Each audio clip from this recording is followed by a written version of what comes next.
Yuxuda alma görmək insanın həyatında bərəkət, halal qazanc və niyyətin paklılığı ilə bağlı ən gözəl rəmzlərdən biridir. İslam təfsirlərində alma cənnət meyvəsi kimi qeyd olunur. Bu səbəbdən də yuxuda alma görmək adətən xeyirli, ruzi dolu, saf niyyətli və mənəvi təmiz bir dövrün başlanğıcı kimi yozulur.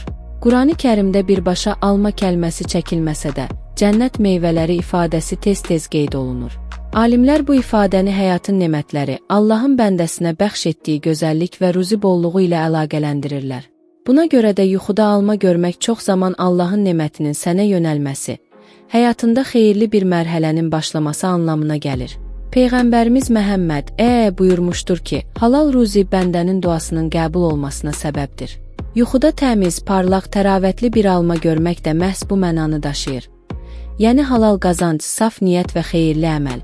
Əgər yuxuda sənə biri alma verirsə, bu dostdan gələn xeyirli xəbər, düz niyyətli bir insanın səmimi yardımı və ya Allahın sənə açdığı yeni bir ruzi qapısı kimi yozulur. Almanın rəngi və vəziyyətinə görə yozumlar. Yuxuda görülən almanın rəngi və vəziyyəti çox vacibdir. Çünki hər rəng fərqli mənanı ifadə edir. Qırmızı alma sevinc, xoşbəxtlik və sevgi rəmzidir. O, çox zaman həyatda müsbət dəyişiklik, ürək rahatlığı və ruhun yenilənməsi deməkdir. Yaşıl alma halal qazanc, səbir və təmkin, bəzən də imanın güclənməsi ilə əlaqələndirilir.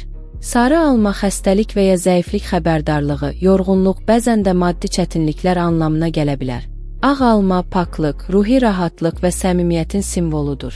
Əgər yuxuda alma yeyirsənsə, bu çox zaman əməyinin bəhrəsini görmək, niyyətinin qəbul olması və dua ilə istədiyinin yaxınlaşması kimi yozulur. Əgər alma şirindirsə, bu ruzi və xoş xəbər, əgər turş və acıdırsa, bu narazılıq, imtahan və səbir sınağı deməkdir. Dini yozumlarda alma niyyətin güzgüsü. İslam alimləri bildirirlər ki, yuxuda alma insanın niyyətinin güzgüsüdür. Əgər yuxuda alma parlaq, təmiz və sağlamdırsa, bu niyyətinin saf, ürəyinin pak olduğunu göstərir. Əgər alma çürük və ya qurdlu görünürsə, bu niyyətlərdə qarışıqlıq, imanın zəifləməsi, bəzən də daxili narahatlıq mənasındadır. Bu cür yuxular insan üçün bir xəbərdarlıqdır. Ruhi saflaşma, duaya qayıdış və düz niyyətə yönəlmə çağırışı kimi. Bəzi dini yozumlarda alma, ruhun və bədənin qidası kimi qəbul olunur. Yəni onu yuxuda yemək, insanın mənəvi qidalanma dövrünə girməsi deməkdir. Rəmzi və mənəvi yozumlar. Rəmzi baxımdan alma, həyatın meyvəsi, sevginin və biliyin təcəssümü sayılır. O, insanın həyatında həm dünyəvi nemətləri, həm də mənəvi böyüməni simvolizə edir. Əgər yuxuda sən almaları yığırsansa, bu əməyinin nəticəsini görmək, illərlə səbr etdiyin işin səmərəsini toplamaq anlamındadır.